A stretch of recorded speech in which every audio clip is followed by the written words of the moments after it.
नमस्कार, मैं हूं ब्रजेश चौकसे और आप देख रहे हैं बजट 2023। केंद्रीय वित्त मंत्री निर्मला सीतारमण ने गुरुवार को वित्त वर्ष 2023-24 के लिए देश का आम बजट पेश कर दिया है। वित्त मंत्री निर्मला सीतारमण ने इनकम टैक्स में 8 साल बाद बड़ी राहत दी है। अब सालाना 7 लाख रुपए तक की कमाई होने पर इनकम टैक्स नहीं देना होगा। मोबाइल फोन, इलेक्ट्रॉनिक व्हीकल्स, खिलौने, साइकिल सस्ते तो चांदी का सामान, सिगरेट, इलेक्ट्रॉनिक किचन चिमनी महंगे होंगे। बजट में मोदी सरकार ने युवाओं के लिए भी बड़ा ऐलान किया है। प्रधानमंत्री कौशल विकास योजना 4.0 की शुरुआत की जाएगी। देश के राज्यों में 30 स्किल इंडिया इंटरनेशनल सेंटर स्थापित किए जाएंगे। महिला सम्मान बचत पत्र योजना शुरू होगी। इनमें महिलाओं को 2 लाख की बचत पर 7.5% का ब्याज मिलेगा। पीएम आवास योजना पर फंड 66% बढ़ाकर 79,000 करोड़ किया जा रहा है। देश में 157 नए नर्सिंग कॉलेज स्थापित किए जाएंगे। रेलवे को अब तक सबसे बड़ा आवंटन 2.40 लाख करोड़ निर्धारित किया गया है। यह 2013-14 में दिए गए आवंटन से 9 गुना ज्यादा है। 50 अतिरिक्त एयरपोर्ट, हेलीपैड, वाटर एयरोड्रोम का नवीनीकरण किया जाएगा। करीब 1 घंटा 27 मिनट के बजट भाषण में निर्मला सीतारमण ने गरीबों के लिए बड़ा ऐलान किया है। उन्होंने कहा कि गरीबों को मुफ्त अनाज की स्कीम 1 साल और चलेगी। 50 नए एयरपोर्ट और हेलीपैड बनाए जाएंगे। एमएसएमई को 9,000 करोड़ की क्रेडिट गारंटी और ऊर्जा सुरक्षा के लिए 35,000 करोड़ रुपए जैसे बड़े ऐलान भी किए। तो आइए अब इसी पर चर्चा करते हैं और चर्चा में हमारे साथ जुड़ गए हैं मेहमान के रूप में एक्सपर्ट होंगे, थोड़ी देर से जुड़ेंगे। अभी हमारे सहयोगी मनोज वर्मा जी जुड़ गए हैं। मनोज जी से ही जानने की कोशिश करते हैं कि बजट एक तरह से हम देख रहे हैं मनोज जी कि संतुलित है, सबको सब कुछ मिला है। जो मध्यम वर्गीय जो कहा जा रहा था कि बड़ा दबाव में है, कोरोना काल के बाद से ज़्यादा मार उसी पर पड़ी है, इस बार उसे भी राहत मिल गई है। गरीबों के लिए तो आपने देखा है जिस तरह से योजना चल रही थी, खासकर मुफ्त अनाज वाली, वो जारी रहेगी। टैक्स स्लैब में भी राहत मिली है। आप कैसे देखते हैं पूरे बजट पर? देखिए, जिस प्रकार से ब्रजेश जी इकोनॉमी की स्थिति है हिंदुस्तान में, तो उस हिसाब से एक अच्छा बजट इसको कहा जा सकता है। और वैसे भी ये आखिरी बजट है, क्योंकि अगले साल जब चुनाव होना है तब अंतरिम बजट आया जाएगा। तो पूर्ण जो बजट की बात थी हम कह सकते हैं। और जो बीजेपी का कोर वोटर है, मिडिल क्लास, जिसने मोदी को बड़ी उम्मीदों से अच्छे दिन के वादे पर वोट किया था दोनों बार, उसको अभी तक राहत नहीं मिली थी। गरीबियों की हम बात कर रहे थे, जो आपने भी जिक्र किया है कि 80 करोड़ लोगों को लगातार हम देख रहे हैं, 1 साल से ज़्यादा का वक्त हो गया, लगभग 2 साल, उनको फ्री अनाज दिया जा रहा था और इसकी सीमा 1 साल और बढ़ा दी गई है। जो बड़े इंडस्ट्रीज हैं उनको लगातार राहत दी जा रही थी और जो कांग्रेस और वापी विपक्ष भी उसको लेकर आरोप लगाता रहा था। लेकिन मिडिल क्लास को जो टैक्स स्लैब में एक बड़ी छूट दी गई है।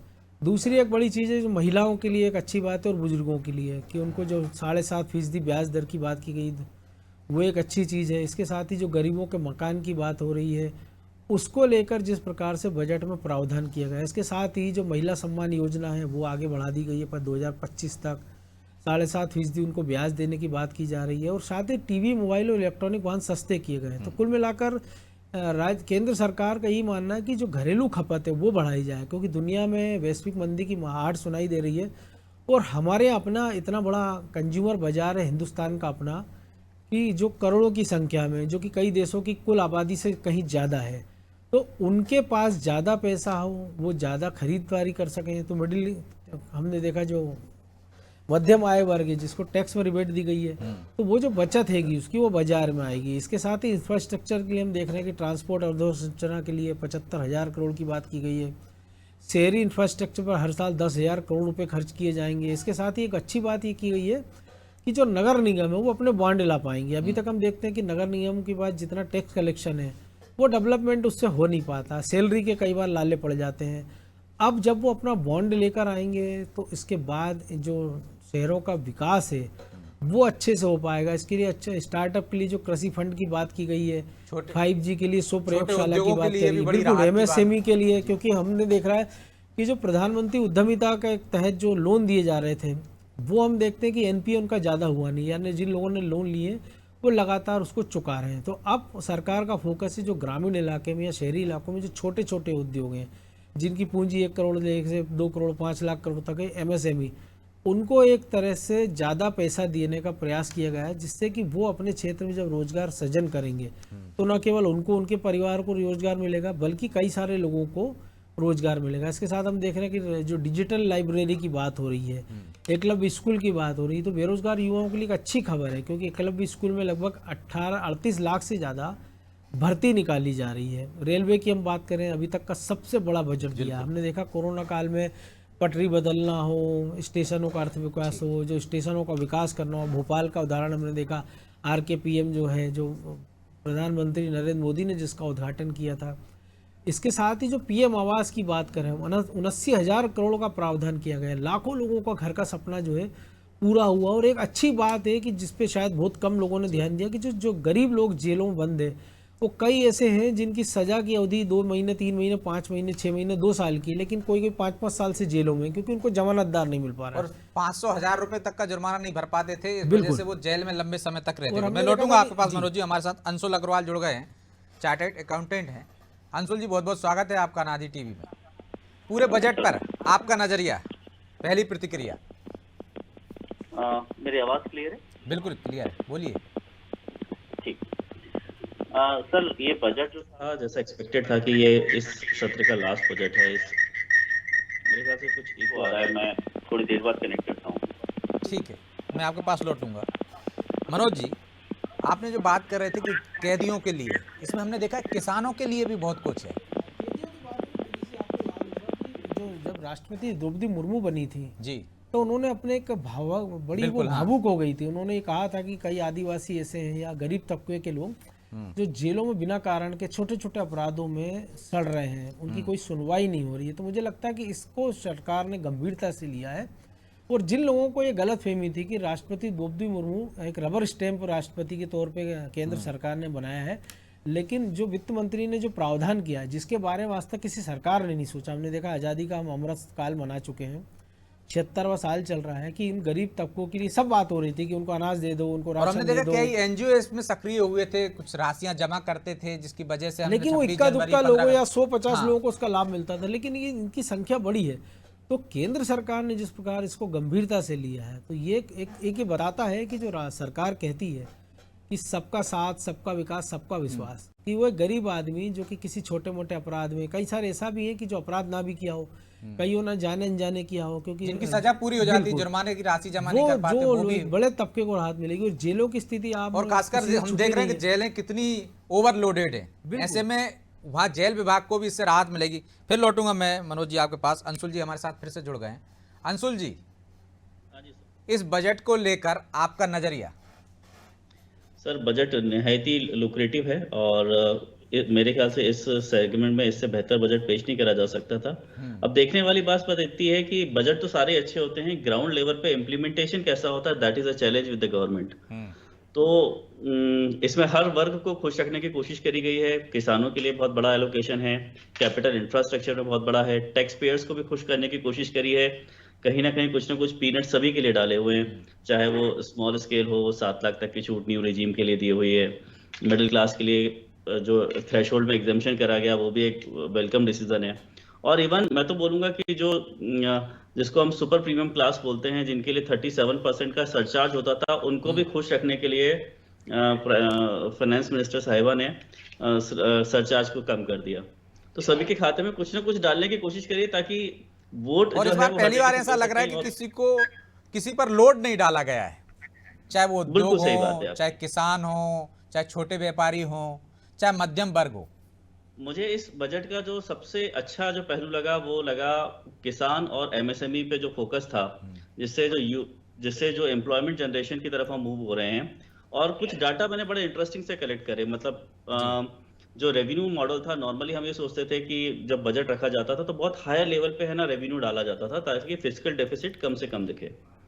पर यहाँ पर उन्होंने रेवेन्यू मॉडल को भी बैलेंस रखने के लिए 11% के रेवेन्यू मॉडल रखा हुआ है।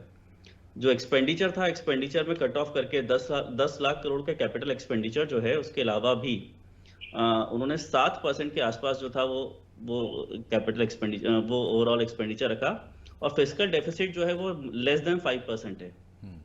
तो अगर ये चीज समहाउ सस्टेन होती है, तो हमारी इकोनॉमी जो है one of the best economy of the world बन के सामने आने वाली है निकटतम फ्यूचर में। So it is a welcome budget, so far it is implemented. Arjun ji, जो टैक्स स्लैब है उसको लेके लोगों को बड़ी उत्सुकता है कि अभी तक वो क्लियर हुआ नहीं है लोगों को। उसका जो रिजीम है, तो हम चाहेंगे हमारे दर्शकों को आप बता दें कि वो कैसे उसको आसान भाषा में आप समझा सकते हैं। एक बार रिपीट करेंगे क्वेश्चन सर, कुछ नेटवर्क का इशू हो रहा था।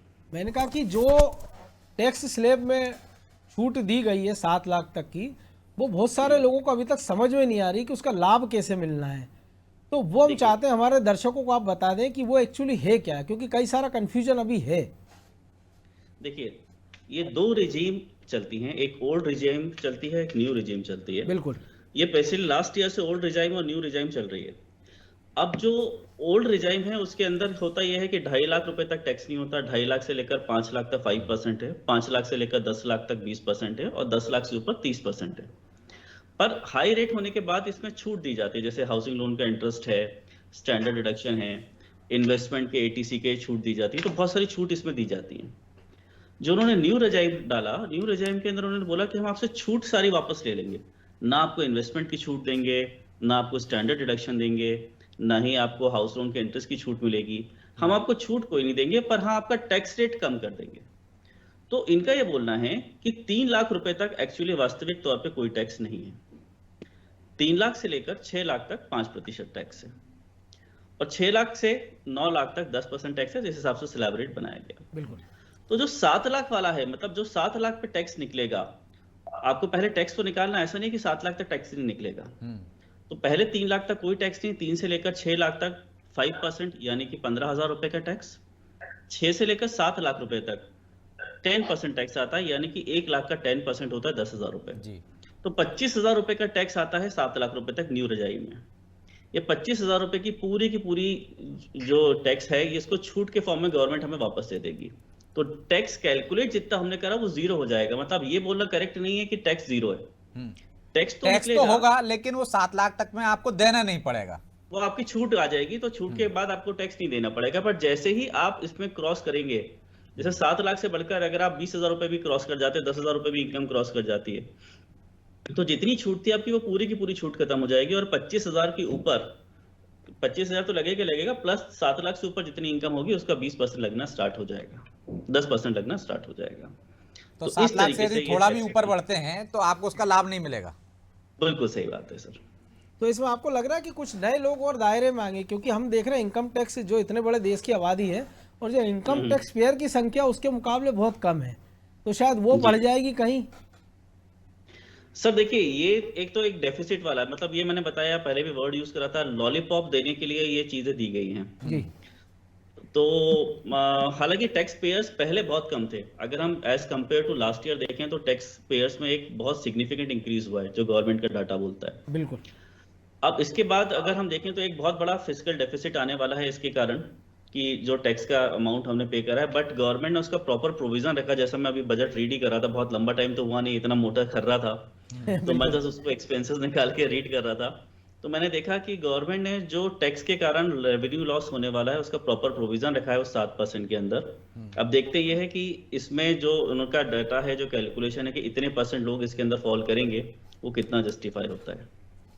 और जो इलेक्ट्रॉनिक आइटम और बाकी चीज़ों में छूट दी गई है, तो आपको लग रहा है कि शायद ये जो वैश्विक मंदी की आहट सुनाई दे रही है, तो भारत अपने आप इतना एक बड़ा बाजार है, तो शायद घरेलू मांग उससे निकले और इंडस्ट्री को नई जान मिले। और उसमें एक चीज और देखिए, चांदी पे आपने बढ़ाया है, तो ये जो इलेक्ट्रॉनिक वाहनों पर आप छूट दे रहे हैं, तो एक तरफ से आप छूट देते दिख रहे हैं, दूसरी तरफ से लेते दिख रहे हैं, क्योंकि उसमें बहुत ज्यादा उपयोग होता है। बिल्कुल ऑब्वियस सी बात है।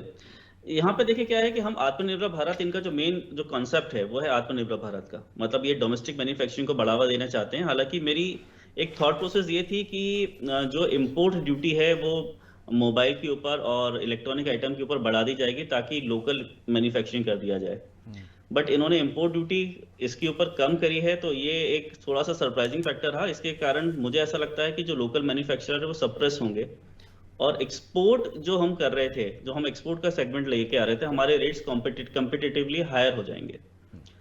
तो लिथियम बैटरी जो है उसके ऊपर इंपोर्ट ड्यूटी कम करना is a very welcome decision, क्योंकि जो हमारे घरेलू डोमेस्टिक उत्पाद होंगे उसमें जहाँ पे लिथियम बैटरी का यूज होगा वो प्रोडक्ट्स डेफिनेटली सस्ते हो जाएंगे और हमारा domestic consumption as well as हम एक्सपोर्ट के लिए बेटर कर पाएंगे। बट इलेक्ट्रॉनिक्स आइटम पे इंपोर्ट ड्यूटी सेग्रीगेट करके कम करना था।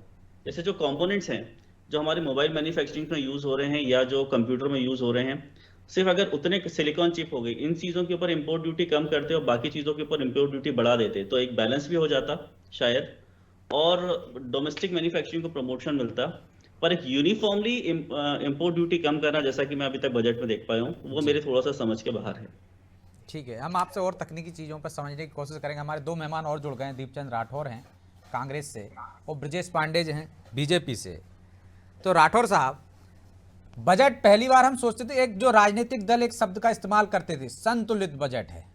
इस बार तो कांग्रेस के पास भी कुछ कहने को नहीं बचा है। हमने सुना शशि थरूर भी तारीफ कर रहे हैं, फारूक अब्दुल्ला ने भी तारीफ की है कि अच्छा बजट है। शशि थरूर सिर्फ एक कमी बता चुके हैं उसमें कि मनरेगा पर कुछ नहीं बोला। आदरणीय ब्रजेश जी, देखिए हर बार इस देश के सामने पिछले 8 सालों से एक हवाई बजट आता है। अगर इकोनॉमी की सर्वे की मैं बात करूं 2022 की, तो पहले कहा गया था कि 8 से 8.3% बताई थी और एक्चुअल 7% के आसपास हुई। अब वो कह रहा है कि प्रोडक्शन 6 से लेकर 6.30% तक रहेगा, तो इस हिसाब से तो 5.5% होनी चाहिए। लेकिन आम जनता और आम नागरिक ये नहीं समझता कि जीडीपी कितनी बढ़ रही है। आम जनता को तो उसको ये चाहिए कि हमारी जो रोजमर्रा की जरूरतों की जो चीजें हैं वो कितनी महंगी पड़ रही है। जब कांग्रेस सरकार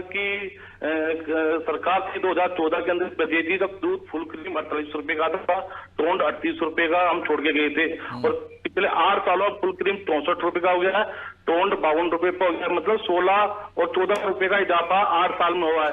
और देखिए आटे के दाम 5 बार बढ़ा चुके हैं। तो मैं ये कहना चाहूंगा कि मोदी जी ने अपने भाषण में कहा था कि जिस देश की साख रुपया बराबर, डॉलर और रुपये को बराबर किया जाएगा, और उन्होंने कहा था कि अपने भाषण में जिस देश की साख गिर जाती है उस देश का रुपया गिरता है। राठौर साहब, दूसरी तरफ भी तो देखिए वैश्विक स्तर पर क्या स्थिति चल रही है, प्रति व्यक्ति आय भी तो बढ़ी है। अरे मेरे मालिक, वही तो आराम ब्रजेश जी। अच्छा आप बताइए, उन्होंने मोदी जी ने कहा था कि 2022 के अंदर हम किसानों की आय डबल करेंगे। किसान अर्थव्यवस्था की रीढ़ की हड्डी है, देश का अन्नदाता है। तो आप ये बताइए ना, किसानों की तो जेब खाली कर दी उन्होंने। मोदी जी ने कहा था कि 2022 में डबल हो जाएगी और 2000 रुपये देके उनको ब्रजेश पांडे दे देंगे। आप तो हमको बजट पर आप बताइए राठौर साहब कि बजट में आपको क्या खामियां दिख रही हैं। मैं कह रहा हूँ, देखिए जो उन्होंने कहा था फूड सब्सिडी उन्होंने काट दी, पेट्रोल सब्सिडी उन्होंने काट दी, मनरेगा बजट को उन्होंने काट दिया। तो बताइए, एक बात मैं आपसे चाहूंगा, देखिए मनरेगा का तो कोई जिक्र नहीं हुआ ना, इसलिए अभी कह नहीं सकते हैं कि उसमें काटा है कि नहीं काटा है, फिलहाल जल्दबाजी होगी। खुशहाली और संपत्ता लाएगा। देखिए आज इतनी भी जो घरेलू चीजें हैं, तेल है, आटा है, सीमेंट है, डीजल है, पेट्रोल, ये इन बजट में ये तो जरूरत की चीजें हैं, इस पर भी सरकार को ध्यान देना चाहिए। बजट होता है, बजट का मतलब होता है लोगों को राहत पहुंचाना, मदद लाना। देखिए आज लोग ये समझ नहीं पा रहे हैं कि भाई आज पेट्रोल देखिए 100 के पार हो चुका है। तो देखिए कहीं ना कहीं जनता को तो ये चाहिए ना कि सरकारें, जहाँ उनकी सरकारें राज्यों में वो वेट कम कर ले, पेट्रोल डीजल सस्ता हो। हाल में आपकी एक सरकार बनी है हिमाचल में, उन्होंने बढ़ा दिए 3 रुपए लीटर, पहले ही 35 दिन के अंदर सबसे पहले उन्होंने दाम बढ़ाए। उन्होंने कितना कर्ज करवा था, ये भी देखिए ना सर। आज देखिए जब 8 सालों के अंदर 70 साल के अंदर 54 लाख करोड़ का कर्जा था, और आज मोदी जी का आते थे कितना कर्जा हो गया, 300 गुना कर्जा उन्होंने कर दिया। और आप कह रहे देश विकास की ओर जा रहा है, तो देश विकास की ओर किस तरह जा रहा है बताइए। जिस टाइम अडानी अंबानी के तो को माफ कर रहे हैं, किसानों के कर्ज माफ नहीं कर रहे, तो ये देश की अर्थव्यवस्था कहाँ बैठी भाई। अब किसानों को तो यंत्र सेक्टर से लेकर जो भी उपकरण, कर्ज माफी समस्या नहीं है, का समाधान नहीं है ना राठौर जी। पहले भी सरकारों ने कर्ज माफी की है, लेकिन किस तरह से कृषि को आय बढ़ाई जा सके, उसके खर्चे कम किए जा सकते हैं, वो उपाय होना चाहिए। ये तो तत्कालिक होगा कि कर्ज माफी करो, आपने भी वादा किया था, लेकिन सबके कर्ज माफ नहीं किया आपने राजस्थान में कर्ज माफ कर दिया, छत्तीसगढ़ में कर्ज माफी की बात करते हैं, लेकिन क्या किसान वहां संतुष्ट हैं? पूरे किए हैं। देखिए कांग्रेस की सरकार ने 8 साल में जो वादे किए आज तक उन्होंने पूरे नहीं किए। उन्होंने कहा हर साल 2 करोड़ नौकरी देंगे। इसका जवाब तो पांडे जी से ले लेते हैं। पांडे जी, इससे पहले भी बजट आया था और आपने कहा था 2022 तक किसानों की आय दोगुनी हो जाएगी, बुलेट ट्रेन चलेगी, तमाम तरह के सपने दिखाए थे, लेकिन 2022 भी निकल गए, 23 में खड़े हैं, स्थिति जस के तस। ठीक है राठौर जी, जवाब ले लेते हैं, आपके सवालों का भी जवाब दे देंगे, सुन रहे थे। पर राहत देनी जरूरी है। चौकसी राठौर साहब को जी। पहले शांत कराई तब मैं अपनी बात रख पाऊंगा। जी चौकसी साहब, मैं बड़ी विनम्रता से कहना चाह रहा हूं कि देश के वित्त मंत्री माननीय निर्मला सीतारमण जी ने आज जो बजट पेश किया संसद में वो बेहद शानदार है, ऐतिहासिक है, अभूतपूर्व बजट है। देखिए इस संपूर्ण बजट के अंदर आप देखिए 9.6 करोड़ लोगों को रसोई गैस देने की बात की गई, 44 करोड़ लोगों की बीमा की बात की गई है, विकास दर 7% होने की उम्मीद वित्त मंत्री ने जताया है, स्टार्टअप इंडिया की बात हो, एग्रीकल्चर सेक्टर हो, चाहे नर्सिंग होम की बात हो, नर्सिंग कॉलेज की बात हो, 157 नर्सिंग कॉलेज खोलने की बात किया माननीय वित्त मंत्री जी ने, 47 लाख करोड़ रुपए को स्किल ट्रेनिंग देने की बात की गई है और 7 करोड़ लोगों के लिए इस पूरे परिवार को के लिए उसको चलाने के लिए वित्त मंत्री जी ने अलग से प्रावधान ये तो सुबह से हमारे दर्शक 80 भी देख करोड़ रहे लोगों हैं, को बार बार हम मुफ्त में राशन स्क्रीन पे दिया भी गया दिखा रहे हैं पांडे जी। जी जो वादे किए थे पहले उसकी बात कर लें। ये तो तमाम तरह के सुबह से निर्मला जी सुना रहे हैं, लोग सुन रहे हैं, स्क्रीन पर देख रहे हैं। अब राठौर जी बोल रहे हैं फिर मैं बोल दूं ना साहब। हाँ राठौर जी मैं- शांत हो गए। हाँ, मैं ये कहना चाह रहा हूँ कि आज कांग्रेस पार्टी की स्थिति ये हो गई कि क्रिस्टियानी बिल्ली खंभा नोचे। अब आप मुझको बताइए कि इससे बेहतर बजट क्या हो सकता है जहाँ पे भारत को वसुधैव कुटुंबकम के रास्ते पर चलने की ओर प्रेरित किया गया है। इसी स्कीम के तहत उन्होंने चाहे वो आर्थिक विकास की बात हो, चाहे सतत विकास की बात हो, चाहे जलवायु परिवर्तन हो, चाहे हरित क्रांति हो, चाहे महामारी हो, सारे प्रमुख वैश्विक चुनौतियों को सामना करते हुए भारत को उस पंक्ति में खड़ा करना जिसके लिए भारत जाना जाता है। आज आप देखिए इस संपूर्ण बजट के अंदर माननीय वित्त मंत्री जी ने जो 66% पीएम रिलीफ राशि में इजाफा करने की बात किया, रेलवे के लिए 2.4 लाख करोड़ रुपए दिए, किसानों के लिए 20 लाख करोड़ रुपए दिए। इससे हमारे यहाँ का जो किसान बंधु है, हमारे यहाँ का युवा है, हमारे यहाँ की महिलाएं हैं, उनको सशक्तिकरण दिशा देने का तो प्रयास किया गया है। साथ साथ एक चीज ये किया गया है संपूर्ण बजट के अंदर कि जो प्रशासनिक और राजनीतिक व्यवस्था जो होती थी जहाँ पारदर्शिता नहीं थी उसके अंदर एक ट्रांसपेरेंसी आएगी। चाहे वो गेहूं की बात हो, चाहे धान की बात हो किसान के लिए, चाहे कपास की बात हो, चाहे अरहर की बात हो, चाहे सरसों हो, चाहे सोयाबीन हो, इन सब की बातों को प्रमुखता दी गई है। और सबसे बड़ी बात ये कि जिस बात को लेकर के एक किसान भाई हमारे नई फसल बीमा सरकार से मांगा करते थे उस बात को भी इंगित किया गया है। खाद्य प्रसंस्करण के क्षेत्र में, फूड कॉर्पोरेशन के क्षेत्र में सरकार ने बहुत सारी अच्छी बातें की है। हम समझते हैं कि बेहद शानदार बजट है और इस बजट को लेकर के तो कांग्रेस को स्वागत करना चाहिए। कोऑपरेटिव सेक्टर को बढ़ावा देने के लिए बात की गई है, चाहे वो डिजिटल लाइब्रेरी लेकिन वो की कह रहे हैं बात ना, हो। गैस सिलेंडर तो आप नए दे रहे हैं, नए कनेक्शन भी दे रहे हैं, लेकिन लोग रिफिल ही नहीं करा पा रहे हैं ना महंगाई की वजह से। जी, महंगाई पे तो किसी तरह से अंकुश नहीं लगा, रिफिल ही नहीं करा पा रहे हैं सिलेंडर जिन लोगों को आपने दे दिया है। आपने देखा है कि पूरे विश्व ने जो है कोरोना का सामना किया, धीरे धीरे हमारी अर्थव्यवस्था सुदृढ़ हुई, लेकिन जो जीडीपी हमारी 4% से उसको बढ़ा करके अगर जो है 7% में लाने की उम्मीद हमारे वित्त मंत्री जी ने किया है, हमारी ग्रोथ को, जीडीपी को मनोज जी, इसमें एक चुनावी झलक भी दिखती है, चाहे हम देखते मुफ्त अनाज की योजना हो, चाहे कर्नाटक की बात हो जहाँ पे विशेष पैकेज दिया गया, तो ये आगे के लिए भी ध्यान में रखते हुए, क्योंकि ये पूर्ण बजट है, अब तो जो भी बजट आएगा अंतरिम बजट आएगा। बिल्कुल निश्चित तौर पर, इसलिए सरकार ने एक, हम देख रहे हैं कि इसके बाद भी ऐसी कोई लोक लुभावन घोषणाएं की नहीं है। अंशुल जी भी हमारे साथ जुड़े। अंशुल जी, दो एक महत्वपूर्ण चीज़ें हैं इसमें। अभी तक हम देख रहे हैं कि आधार को लेकर काफ़ी चर्चाएं थी, लेकिन इस बजट में घोषणा की गई कि जो पैन कार्ड है, पैन कार्ड धारक, उनको पहचान पत्र के रूप में मान्यता मिल गई है, सरकारी योजनाओं का लाभ ले सकेंगे। इसको आप किस नज़रिए से देख रहे हैं?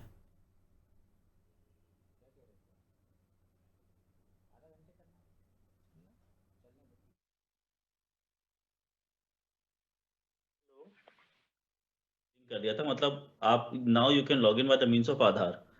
तो जो मेरी बेसिक अंडरस्टैंडिंग बन रही थी वो ये बन रही थी कि Aadhaar will be a common identity number for everything, क्योंकि अगर आप हर चीज को आधार से लिंक कर देंगे फिर आपके पास एक सिंगल लॉगिन में जब आधार रह जाएगा, it should be a universal identity. तो सब्सिडीज के लिए वापस से पैन को बेस बनाना, ये मुझे भी अभी तक ईमानदारी से बताऊं तो मुझे भी समझ में नहीं आया कि वापस से पैन लिंक क्यों कर रहे हैं, क्योंकि आधार इज मोर ऑथेंटिक प्रूफ। तो ये समझना पड़ेगा अभी, क्योंकि ये मेरे भी समझ के परे है कि पैन को बेस क्यों बनाया गया सब्सिडी के लिए। उसका एक लाभ ये शायद हो सकता है कि क्योंकि आधार में हमने देखा कि हर 10 साल में आपको अपडेट कराना है, तमाम सारी दिक्कतें। एक दिक्कत ये भी आ रही थी, हमने देखा है कि जिनके फिंगरप्रिंट्स नहीं ले पा रहे हैं मशीनें, जो मजदूर लोग हैं जिनकी उंगलियों के निशान घिस चुके हैं, उनको काफ़ी सारी दिक्कतों का सामना करना पड़ रहा था, खासतौर से जो पीएसओ मशीनों से राशन लेने जाते हैं गरीब लोग। तो शायद एक नज़र में होगा कि अगर उनके पास पैन कार्ड होगा तो उसको भी मान्यता मिल जाए तो शायद कोई आसानी हो। और जो लोग सर, ये पैन कार्ड बनवा बायोमेट्रिक लेंगे तो निकट भविष्य में शायद वो आईटीआर भरेंगे। लेना देना नहीं था जी, सब्सिडी का बायोमेट्रिक सिस्टम से कोई लेना देना नहीं था। अगर आधार की मैं बात करूं तो Aadhaar is a more common proof. Maximum लोगों के पास आधार है, पैन तो फिर भी सेल्डम लोगों के पास है। तो मतलब आप अपन सोचने के लिए कुछ भी सोच सकते हैं, पर बायोमेट्रिक वाला मैटर जो है वो मेरे को अभी भी नहीं पच रहा है, क्योंकि सब्सिडी जो दी जाती है वो तो कोई ना कोई एक ऑथेंटिक डॉक्यूमेंट आपके पास होना चाहिए, और आधार से अच्छा ऑथेंटिक डॉक्यूमेंट मुझे नहीं लगता भारत में कोई दूसरा है। निश्चित। मेरा ओपिनियन ये है कि इसका लॉजिक मेरे को भी अभी समझ में नहीं आया। हो सकता है कोई बड़ा रीजन होगा जो मेरी समझ से परे है। अच्छा, एक और चीज़ है अंशुल जी कि हमने देखा महिलाओं की बात करें तो जो उनके लिए 7.5% ब्याज दर की बात हुई है, उसको किस नज़रिए से, एक चुनावी नज़रिया भी कि महिला, दूसरा कि जो बचत में कमी आई है कोरोना काल के बाद बैंकों के पास, तो शायद उसको बढ़ावा देना हो, क्योंकि जितना कम लगातार हम देख रहे थे कि ब्याज दरें कम होती जा रही थी। सर देखिए, ये हर बजट के अंदर कुछ ना कुछ तो लुक्रेटिव चीज डालनी पड़ती है, जिससे हर वर्ग, मैंने बताया ना, क्योंकि ये इलेक्शन ईयर है, बिल्कुल। आपको हर वर्ग को खुश रखना है। और आपके जब 50% वोटर जो है वो महिला हैं, तो ऑब्वियस सी बात है कि उनके लिए आपको एक अलग से एक सेगमेंट देना है, नहीं तो एक वर्ग आपका छूट जाएगा। तो मेरा नजरिया इसमें पॉलिटिकल ज्यादा है जी हाँ, और देखते भी हैं कि देश में किस तरह से हम महिलाएं बचत करती हैं। नोटबंदी में भी सामने आया है कि लोगों के पास किस तरह से राशियां निकली महिलाओं के लिए। तो कम से कम एक वो तो रास्ता देना ही था सरकार को कि आप यहाँ बैंक में जमा कीजिए, अब आपको हम ब्याज देंगे। आपकी आवाज, या शायद ये भी हो सकता है जो गोल्ड स्कीम सरकार लाई थी वो उतनी सक्सेस नहीं हुई कि जिस अनुपात में सोना बाजार में आना था बैंकों में जमा हो जाता।